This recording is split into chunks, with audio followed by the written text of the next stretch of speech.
بسم اللہ الرحمن الرحیم۔ تمام دوستوں سے گزارش ہے کہ ایک دفعہ اپنے پیارے نبی صلی اللہ علیہ وسلم پر درود شریف پڑھ لیجئے۔ اللہم صلی علی سیدنا مولانا محمد وعلی آلہ وسلم۔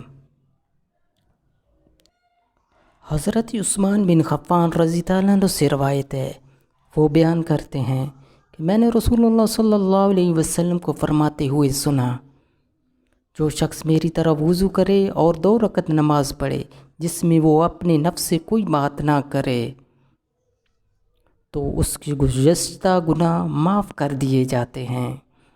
قرآن و حدیث کی خوبصورت ویڈیوز کے لیے ہمارے چینل کو سبسکرائب کریں اور ہماری حوصلہ افزائی کریں۔ جزاک اللہ خیرہ۔